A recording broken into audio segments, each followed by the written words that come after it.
ก็ล้วนแต่ความจริงที่เฮาเห็นก็ดีที่เฮาฮู้ก็ดีมันเป็นความจริงที่มันมีอยู่จริงที่มันปรากฏให้เฮาเห็น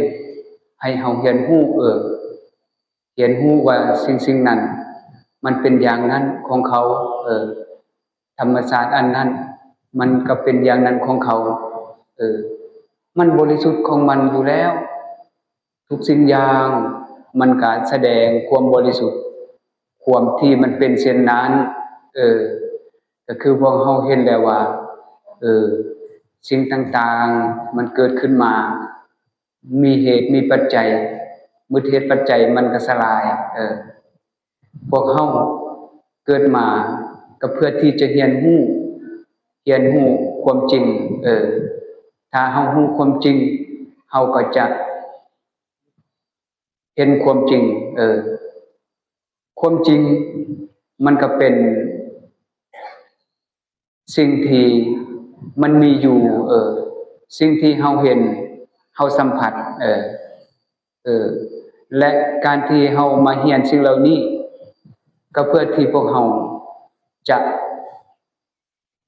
ออกสิ่งเหล่านี้เขาเอิ้นว่าคือการเกิด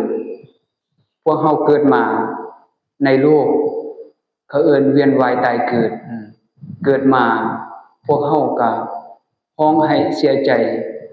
ประสบแต่สิ่งที่มัน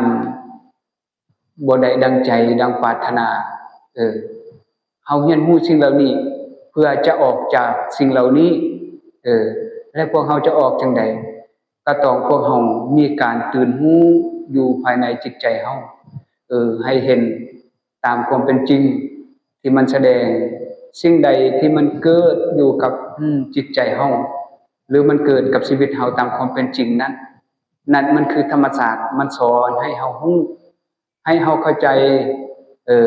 คันเฮารู้เฮาเข้าใจแล้วเฮาก็จะบ่ไปทุกข์กับมันบ่ไปยึดบ่ไปไล่กับมันสิ่งที่เฮาทุกข์ก็เพราะเฮาบ่รู้เฮาไปยึดไปถือกับความคิดอารมณ์ต่างๆที่มันเกิดกับเฮาก็เลยเป็นทุกข์เพราะเฮาไปยึดไปเกาะอารมณ์ใดที่มันเกิดมันแปรปรวนเฮาก็เข้าใจว่ามันเป็นตัวตนของเฮามันเป็นของเฮาก็เลยยึดถือเฮาก็เลยทุกข์แต่พระพุทธเจ้าเพิ่นสอนให้เฮาเห็นให้เฮาตื่นรู้เห็นเรื่อยๆว่าการที่พวกเฮาพ้นทุกข์คือการที่ให้เฮาเห็นอาการที่เฮายึดถือนั้นว่ามันเป็นทุกข์เห็นว่ามันเป็นทุกข์แล้วเฮาก็เฮ็ดจังได๋เฮาสิคลายจากทุกข์จากที่เฮายึดเฮาถือคือแต่ละมื้อชีวิตของเฮาแต่ละวันนี้เฮามีแต่ความเข้าใจว่าอิหยังมันก็แม่นของเฮาอันใดมันก็แม่นของเฮาก็เลยยึดถือ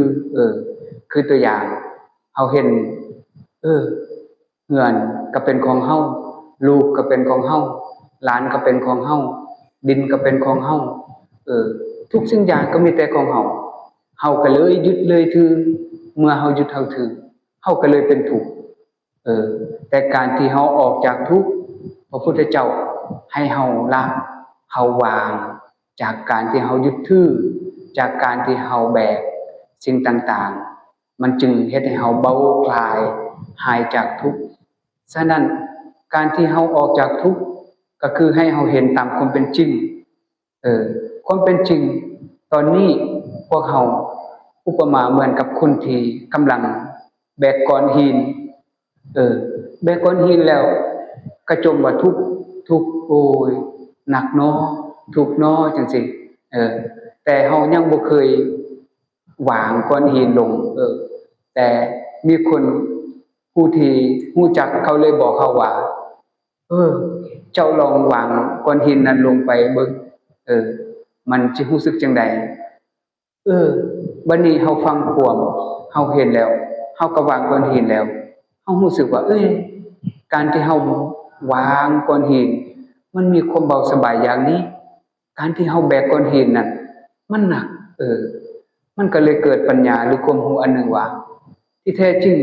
เฮาก็บ่ควรแบกอีหยังเลย เมื่อมันเห็นจังซี่แล้ว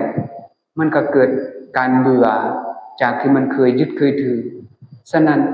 การที่เฮาพ้นทุกข์คือกันคันเมื่อเฮาเข้าใจว่าเฮาทุกข์เพราะความคิดทุกข์เพราะความบ่ฮู้ทุกข์เพราะความยึดถือสิ่งต่างๆเฮาก็จะเห็นว่าการที่เฮายึดถือนี่เป็นทุกข์แล้วเฮาก็ต้องฮู้อีกว่าเมื่อมันทุกข์แล้วเฮาก็ต้องคลายมันสละมันปล่อยมันในที่นี้เฮาเฮ็ดจังได๋เฮาสิพ้นจากทุกข์ได้เฮาต้องตื่นรู้เห็นความจริงที่มันเกิดขึ้นต่างๆให้เห็นว่าทุกสิ่งอย่างที่มันเกิดขึ้นมามันเป็นแค่อาการที่มันผ่านมาแล้วมันก็ผ่านไปและเฮาก็บ่ได้ยึดถือมันจังซี่เมื่อเฮาบ่ยึดบ่ถือเฮาก็บ่ทุกข์กับหยังเพราะใจดวงนี้มันบ่ไปเกาะกับสิ่งอื่นมันบ่เกาะกับอารมณ์มันบ่เกาะกับความคิดปรุงแต่งมันจะอยู่แบบความว่างความบริสุทธิ์เมื่อจิตมันว่างบริสุทธิ์มันก็พ้นจากทุกข์แต่เฮาบ่เข้าใจเฮาก็เลยเห็นทุกสิ่งอย่างว่ามันเป็นของเฮามันเป็นตัวตนที่แท้จริงทุกสิ่งอย่างที่มันเกิดมันก็สลายมันเกิดมันก็สลายเห็นบ่ทุกสิ่งอย่างคำพูดเฮาก็ดีความคิดปรุงแต่งก็ดีมันเกิดมามันก็สลายมันยึดถือบ่ได้ถ้าเฮาเห็นความจริงอย่างนี้เฮาก็จะเบื่อหน่ายเฮาก็จะบ่ยึดถืออีกเฮาก็จะบ่ทุกข์อีกเพราะจิตดวงนี้มันบ่ไปยึดไปเกาะกับสิ่งใดเพราะมันรู้แล้วว่าอันใดมันก็ยึดบ่ได้อันใดมันก็เกาะบ่ได้เพราะทุกสิ่งอย่างมันก็เป็นสิ่งที่มันเกิดมาสลายมันบ่มีตัวตนเหมือนกับเฮาฝันหรือเฮาฝันเรื่องราวฝันว่าเฮาเกิดเป็นเศรษฐีฝันว่าได้เงินแสนตื่นมาความฝันมันก็หาย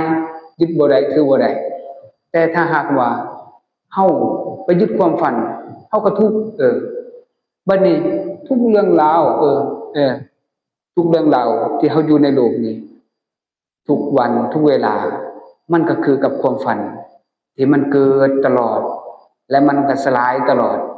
สิ่งที่เกิดแล้วสลายสิ่งนั้นเขาเอิ้นว่ามันบ่มีตัวบ่มีตนยึดมันถือมันหยังบ่ได้คันพวกเฮาเห็นจังซี่พวกเฮาก็จะคลายจากการยึดถือคลายจากการเข้าใจว่าเป็นเฮาเป็นของเฮาเมื่อเฮาเห็นจังซี่พวกเฮาก็บ่ยึดบ่เกาะกับสิ่งใดๆคือพวกเฮาเคยเข้าใจว่าร่างกายเฮานี้ความคิดปรุงแต่งนี้มันเป็นเฮามันเป็นของเฮาถ้ามันเป็นของเฮาเฮาก็บอกได้เฮาก็บอกให้มันได้ดังใจเฮาได้แต่อันนี้มันบ่เป็นมันอยากคิดหยังมันก็คิดมันอยากปรุงหยังมันก็ปรุงมันอยากเจ็บมันอยากป่วยมันก็ป่วยมันเป็นของมันเอง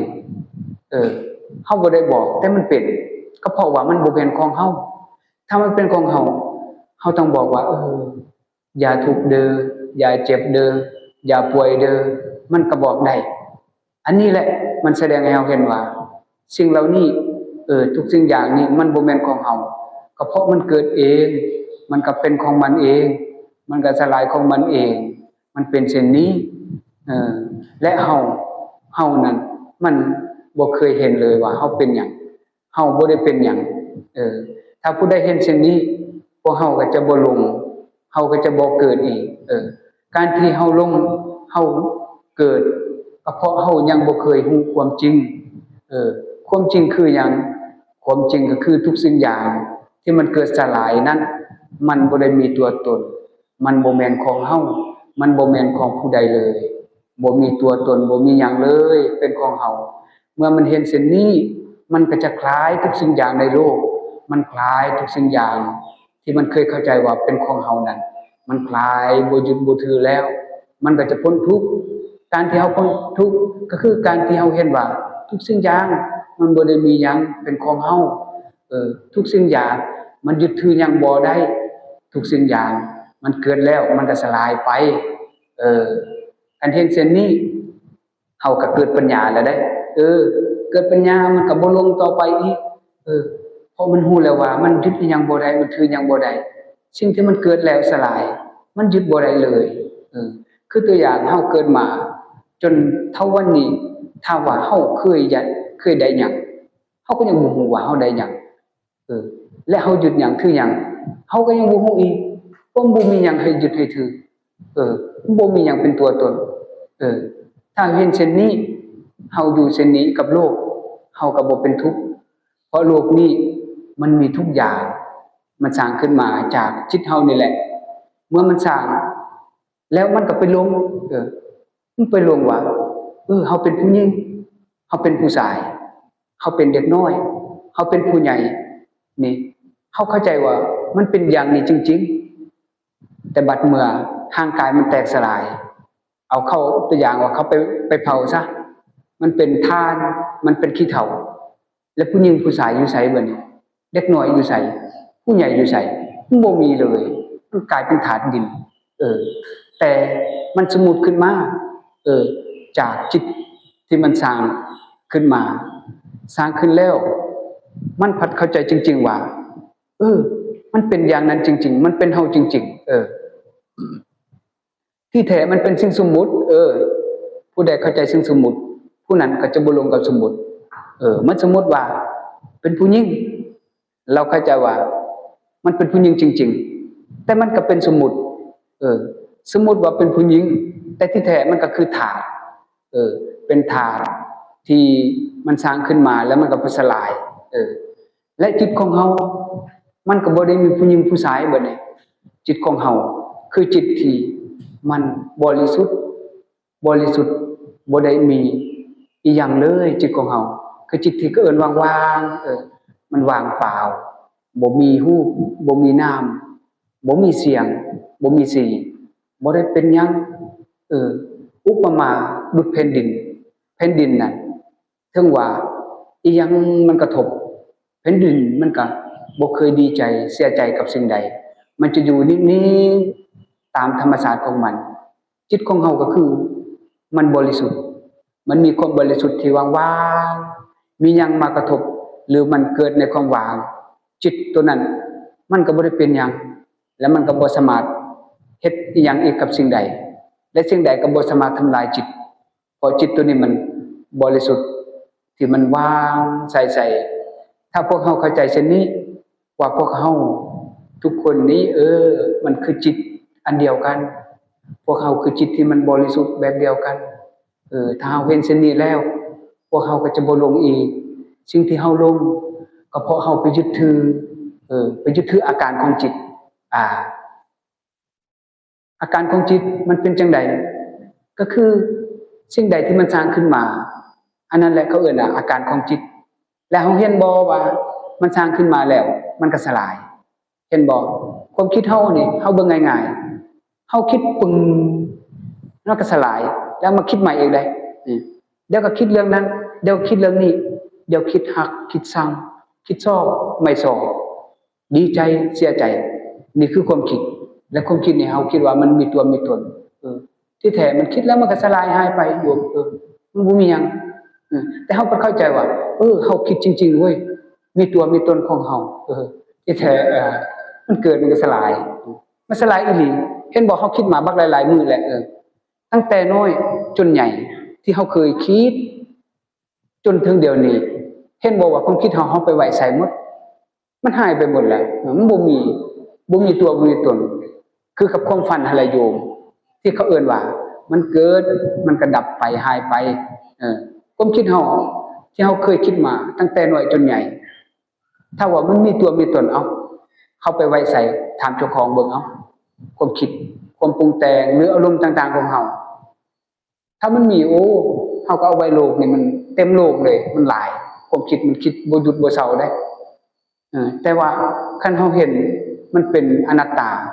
มันเกิดมันก็หายเห็นบ่ที่เฮาเว้านี่ครูบาเว้านี่ก็เกิดหายเกิดหายเกิดหายเห็นบ่คำพูดของเฮามันก็เกิดหายหั่นน่ะคันผู้ใดเห็นว่ามันเกิดหายมันบ่มีตัวบ่มีตน มันเว้าแล้วมันสลายไอ้ผู้เว้านี่ก็บ่ฮู้ว่าแม่นไผมันก็เว้าไปจังซี่แหละไอ้ที่เว้านี่ก็มันบ่แม่นไผนะแล้วบ่แม่นเฮาบ่แม่นไผอีกมันเป็นแค่ความคิดปรุงแต่งที่มันเกิดจากจิตที่มันบริสุทธิ์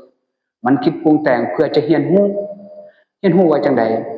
มันเรียนรู้ว่า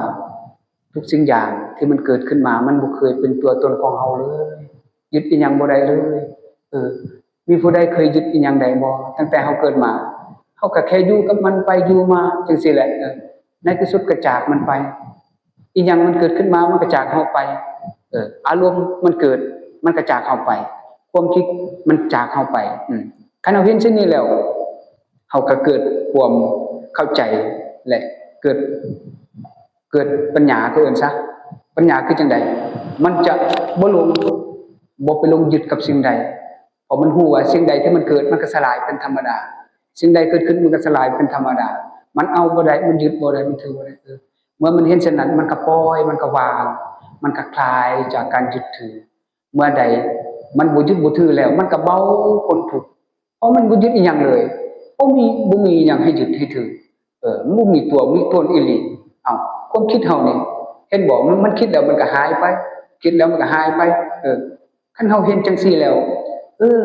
มันบ่มีหยังว่าที่ในโลกนี้มันเป็นของเฮามันเอาหยังบ่ได้อีหลี